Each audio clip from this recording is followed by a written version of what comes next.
பருப்பு நல்லா வெந்து வந்துடுச்சு. ஸோ இப்போ நல்லா கடைஞ்சிக்க போகிறோம். நம்ம பருப்பு நல்லா கடைஞ்சி வச்சுருக்கிறேன். இப்போ நம்ம தாளித்து கொட்டிடணும். ஒரு இரும்பு சட்டி வச்சுருக்கிறேன்.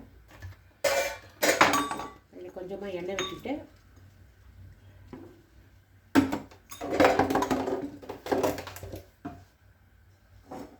எண்ணெய் நல்லா காயணும்.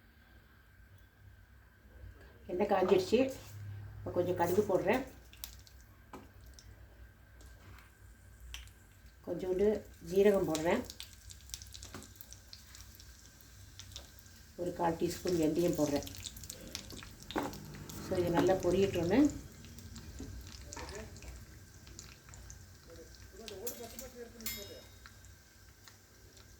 நம்ம ஏற்கனவே கருவேப்பிலை போட்டுட்டோம் பருப்பு வேக வைக்கும்போதே. ஸோ இது கடுகு பொரிஞ்ச உடனே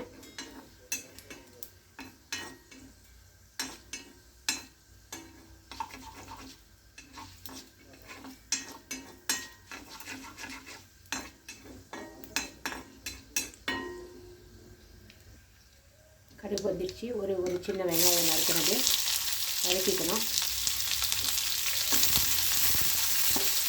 தக்காளி வந்து நம்ம ஏற்கனவே இதில் போட்டுட்டோம், பருப்பில் போட்டுட்டோம். நல்லா மசிஞ்சிடுச்சு. தக்காளி எப்போதுமே குக்கரில் பருப்பு வேகும்போது போட்டுட்டிங்கன்னா சாம்பார் கொஞ்சம் நல்லா டேஸ்ட்டாக இருக்கும். தனியாக நறுக்கி போட்டு வதக்கி போடுறத விட பருப்போடையே போட்டு கலந்துட்டா நல்லா டேஸ்ட் நல்லா கூட வரும். இந்த வதக்கின வெங்காயத்தை நம்ம இந்த பருப்பு கொட்டிடலாம்.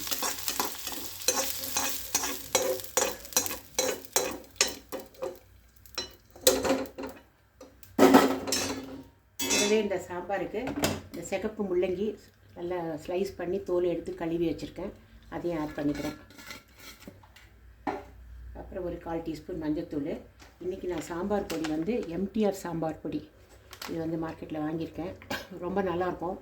நீங்களும் வாங்கி செஞ்சு பாருங்கள். நம்ம சாதாரண சாம்பார் பொடி விட இது வந்து கர்நாடகாவில் வந்து செய்கிற சாம்பார் பொடி. இது வந்து நான் கொஞ்சம் ஆட் பண்ண போகிறேன். ஒரு 2.5 டீஸ்பூன், ஒரு 1/4 டீஸ்பூன் மஞ்சள்தூள், கொஞ்சம் புளித்தண்ணி, ஒரு 2-3 கரண்டி புளித்தண்ணி, சாம்பாருக்கு தேவையான தண்ணி. அதுதான். இப்போ காய் வேகிறதுக்கு நம்ம வந்து மூடி வைக்கணும். திருப்பி குண்டு போட்டு ப்ரெஷர் போட்டு ஒரு 2 விசில் வரைக்கும் காய் நல்லா வேகிறதுக்காக நான் வச்சுருக்கேன்.